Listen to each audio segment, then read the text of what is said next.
Hello friends, कैसे हैं आप सभी लोग। आई होप कि अच्छे होंगे। आज बहुत ही मज़ेदार वीडियो है और ऐसी वीडियो आपको बराबर मिलेगी। तो देखिए, मैं एक सीरीज तैयार कर रहा हूं संपूर्ण भारतीय संविधान की, टोटल संविधान की सीरीज तैयार हो रही है। और इसमें मैं आपको बताऊंगा HJS, UP PCS, PCS, RO, ARO, APO, SSC व अन्य जो भी प्री परीक्षा हेतु उपयोगी प्रश्न हैं, जो भी जनरल नॉलेज मतलब जिसमें पॉलिटिक्स आती हो, यानी जिसमें भारतीय संविधान पूछा गया हो किसी भी परीक्षा में, उस परीक्षा हेतु यह चैनल आपके लिए बहुत उपयोगी होने वाला। क्योंकि मैं उसके जो भी फैक्ट हैं, जो तथ्य हैं, मैं उसी टॉपिक पर वीडियो अपलोड करूंगा। तो आज की जो हमारी वीडियो होने वाली है संपूर्ण भारतीय संविधान की है। और आप इन सारी परीक्षाओं में जहां पर भारतीय संविधान पूछा जाता है, यह आपके लिए उपयोगी होगी। और यह वीडियो जो होगी स्क्रीन पर चलेगी, स्क्रीन पर स्क्रीन रिकॉर्डिंग की होगी,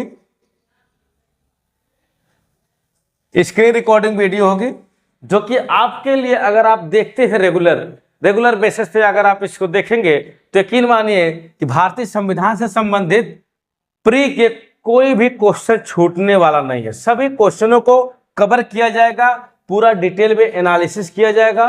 तो जरूर से जरूर आप इस चैनल को लॉ एजुकेशन जीके को सब्सक्राइब करें और ऐसे ही वीडियो देखने के लिए आप हमारे चैनल पर बने रहें। और इसके साथ साथ आपको लॉ से संबंधित सारी जानकारियां इसी चैनल पर प्रोवाइड की जाएंगी। आई होप कि आपको समझ में आ गया होगा। चलिए वीडियो को शुरू करते हैं।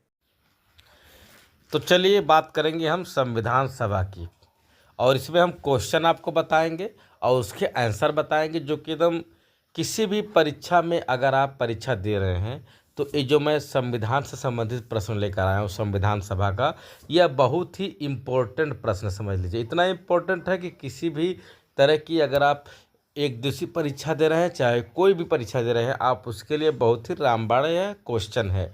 तो देखिए, सबसे पहला है, प्रेम बिहारी राय जादा ने भारतीय संविधान को अपने हाथों से लिखा था। तो भारतीय संविधान को क्वेश्चन बनता है, भारतीय संविधान को कौन लिखे थे? तो आप बता सकते हैं प्रेम बिहारी राय जादा ने अपने हाथों से लिखा था, और इसकी कोई फीस भी नहीं लिए थे, यानी कि फ्री में लिखे थे। दूसरा क्वेश्चन बनता है कि संविधान का प्रारूप किसने तैयार किया था? संविधान का प्रारूप किसने तैयार किया था? तो आप बता दीजिए, डॉक्टर भीमराव अंबेडकर जी ने किया था। किसने किया था? डॉक्टर भीमराव अंबेडकर जी ने संविधान का प्रारूप तैयार किया था। अब देखिए अगले क्वेश्चन की तरफ, भारतीय संविधान का जनक किसको कहा जाता है? भारतीय संविधान का जनक किसको कहा जाता है? तो बताइए, डॉक्टर भीमराव अंबेडकर जी को। और संविधान का प्रारूप किसने तैयार किया था? डॉक्टर भीमराव अंबेडकर जी ने। तो अगला क्वेश्चन है, संविधान पर चित्रकारी कौन किए थे? संविधान पर चित्रकारी नंदलाल बोस जी ने किया था। यानी कि जो भी आप उसमें संविधान में चित्र देखते हैं ना, बना रहता है, तो उसकी चित्रकारी नंदलाल बोस जी ने अपने किया था। नेक्स्ट क्वेश्चन की तरफ चलते हैं। देखिए, संविधान को मूल रूप से किस भाषा में लिखा गया था? प्रश्न बन सकता है कि संविधान को मूल भाषा में किस भाषा में लिखा गया था? तो बता दीजिए, अंग्रेजी भाषा में। किस भाषा में लिखा गया था संविधान को? अंग्रेजी भाषा में लिखा गया था। और संविधान को, जो मूल संविधान है, कहाँ पर रखा गया है? संसद के केंद्रीय कक्ष में रखा गया है। हमारे संविधान को कहाँ पर इसमें रखा गया है? संसद के केंद्रीय कक्ष में रखा गया है। संविधान सभा की पहली बैठक कब हुई थी?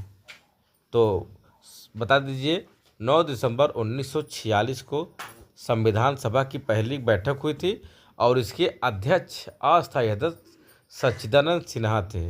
अस्थायी सदस्य, संविधान सभा की पहली बैठक के अस्थायी सदस्य सच्चिदानंद सिन्हा थे, जो कि 9 दिसंबर 1946 को बैठक हुई थी।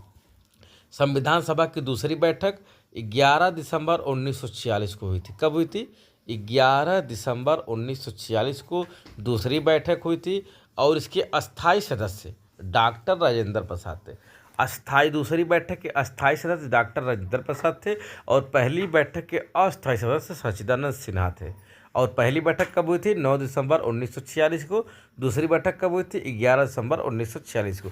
आई होप कि यहाँ तक आपको कन्फर्म हो गया होगा। चलिए अगले क्वेश्चन की तरफ देखते हैं। 13 दिसंबर 1946 को जवाहरलाल नेहरू द्वारा संविधान सभा में उद्देश्य प्रस्ताव पारित किया। तो उद्देश्य प्रस्ताव संविधान सभा में कब पारित किया गया था, कब पेश किया गया था? तो आप बता सकते हैं 13 दिसंबर 1946 को। किसके द्वारा? जवाहरलाल नेहरू द्वारा। किसके द्वारा? जवाहरलाल नेहरू द्वारा। अगला क्वेश्चन, 22 जनवरी 1947 को संविधान सभा ने उद्देश्य प्रस्ताव को स्वीकार किया था। चलिए देखते हैं अगला क्वेश्चन, भारतीय संविधान की अंतिम बैठक कब हुई थी? यह आपको किसी भी प्रश्न पूछ सकता है किसी भी परीक्षा में कि संविधान सभा की अंतिम बैठक कब हुई थी। तो आप बता दीजिए 24 जनवरी 1950 को। 24 जनवरी 1950 को भारतीय संविधान की अंतिम बैठक हुई थी। संविधान सभा द्वारा राष्ट्रगान को कब स्वीकार किया गया था? बहुत ही मोस्ट इम्पोर्टेंट क्वेश्चन है, इसको आप मोस्ट इम्पोर्टेंट कर लीजिए। बहुत ही इम्पोर्टेंट क्वेश्चन है यह, मान के चलिए कि यह इतना इम्पोर्टेंट है कि आपको किसी भी परीक्षा में यह पूछ सकता है। तो संविधान सभा द्वारा राष्ट्रगान को 24 जनवरी 1950 को स्वीकार किया गया था। कब किया गया था? 24 जनवरी 1950 को राष्ट्रगान को स्वीकार किया गया था और 24 जनवरी 1950 को ही अंतिम बैठक हुई थी। और 24 जनवरी 1950 को ही राष्ट्रगीत को भी स्वीकार किया गया था। देखिए यह तीनों क्वेश्चन एक ही दिन बन सकता है, एक ही में। तो 24 जनवरी 1950 को क्या क्या हुआ था?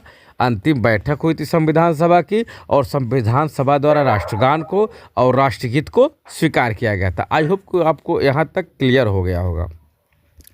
चलिए नेक्स्ट को, और एक चीज़ और, राज्यसभा हिंदी को कब स्वीकार किया गया था? 14 सितंबर 1949 को। 14 सितंबर 1949 को स्वीकार किया गया था। अगले क्वेश्चन की तरफ, भारत के राष्ट्रीय चिन्ह सारनाथ को कब स्वीकार किया गया था? तो भारत के राष्ट्रीय चिन्ह सारनाथ के अशोक चक्र को 26 जनवरी 1950 को स्वीकार किया गया था। कब किया गया था? 26 जनवरी 1950 को स्वीकार किया गया था। और हमारा गणतंत्र दिवस कब मनाया जाता है? 26 जनवरी 1950 को। तो आपको याद होना चाहिए कि भारत का राष्ट्रीय चिन्ह भी उसी दिन स्वीकार किया गया था और उसी दिन गणतंत्र दिवस हम मनाते हैं 26 जनवरी। राष्ट्रीय ध्वज को कब स्वीकार किया गया था? 22 जुलाई 1947 को। राष्ट्रीय ध्वज को कब स्वीकार किया गया था? 22 जुलाई 1947 को। और भारत के राष्ट्रीय चिन्ह को कब स्वीकार किया गया था? 26 जनवरी 1950 को। राष्ट्रीय चिन्ह का डिजाइन किसने तैयार किया था? पिंगली वैंकैया ने। किसने? पिंगली वैंकैया ने। देखिए संविधान के संवैधानिक सलाहकार कौन थे? वी.एन. राव। कौन थे? वी.एन. राव, जिनको बेनेगल नरसिंह राव भी बोलते हैं। अब देखिए अगला क्वेश्चन की तरफ चलते हैं, संविधान सभा के निर्वाचन से संबंधित।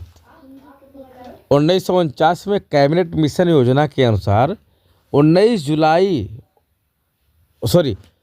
जुलाई में 1946 में 296 सीटों के लिए चुनाव हुआ था, जिसमें कांग्रेस ने 208 सीटें पाई थी, मुस्लिम लीग को 73 सीटें मिली थी, जबकि कुल सीटों की संख्या 289 थी। कितनी थी? 289 सीटों में से 208 सीटें कांग्रेस को मिली थी और 73 सीटें मुस्लिम लीग को मिली थी। और संविधान सभा के सदस्यों का चुनाव अप्रत्यक्ष रूप से प्रांतीय विधानसभाओं द्वारा किया जाता है और 10 लाख की जनसंख्या पर एक सदस्य को चुना जाता है। कितनी जनसंख्या पर? 10 लाख की जनसंख्या पर। संविधान सभा में कुल महिला सदस्यों की संख्या 15 थी। अब देखिए, आप प्रारूप समिति, ड्राफ्टिंग कमेटी, मसौदा समिति, पांडुलेखन समिति एक ही होता है, इसका मतलब एक ही है। तो प्रारूप समिति का गठन हुआ था 29 अगस्त 1947 को। प्रारूप समिति की गठन 29 अगस्त 1947 को हुआ था। इसका उद्देश्य था कि भारत संविधान को ड्राफ्ट करना, ड्राफ्ट को क्या करना? तैयार करना। उसके अध्यक्ष थे डॉक्टर भीमराव अंबेडकर जी थे। इसमें कुल कितने सदस्य? इसमें 7 सदस्य थे। कितने सदस्य? कुल ड्राफ्टिंग कमेटी में 7 सदस्य। पहला भीमराव अंबेडकर जी अध्यक्ष थे, फिर बी.एल. मित्त, के.एम. मुंशी, मोहम्मद सादुल्ला, अल्लादी कृष्ण स्वामी अय्यर, एन. गोपाला स्वामी अय्यर, डी.पी. खेतान। झंडा समिति के अध्यक्ष कौन थे? राजेंद्र प्रसाद। झंडा समिति के अध्यक्ष कौन थे? राजेंद्र प्रसाद। मूल अधिकार एवं अल्पसंख्यक समिति के अध्यक्ष वल्लभ भाई पटेल जी थे। संघ शक्ति समिति के अध्यक्ष जवाहरलाल नेहरू। संविधान सभा दिवस कब मनाया जाता है? 26 नवंबर को। संविधान दिवस कब मनाया जाता है? 26 नवंबर को। संविधान की अंगीकरण की तिथि कब थी? 26 नवंबर 1949 को। कब थी? 26 नवंबर 1949। संविधान लागू की तिथि कब है? 26 जनवरी 1950 को। संविधान सभा में कुल कितना समय लगा था? 2 वर्ष 11 माह 18 दिन। कितना समय? 2 वर्ष 11 माह 18 दिन। भारत कब गणतंत्र हुआ था? 26 जनवरी 1950 को। और संविधान कब लागू हुआ था? 26 जनवरी 1950 को। तो आई होप कि आपको आज की वीडियो हमारी पूरी समझ में आ गई है। अगर वीडियो आपको समझ में आ गई है तो अगर आप ऐसी वीडियो देखना चाहते हैं हमारे चैनल को प्लीज़ सब्सक्राइब कर लें। ऐसी ही वीडियो आपको चैनल पर मिलती रहेगी। कानून से संबंधित सारी जानकारियाँ आपको प्रोवाइड होते रहेंगे। चलिए दोस्तों, मिलेंगे किसी अन्य वीडियो। तो नमस्कार, जय हिंद। अपना और अपने परिवार का ख्याल रखें और पढ़ाई लिखाई करते रहें।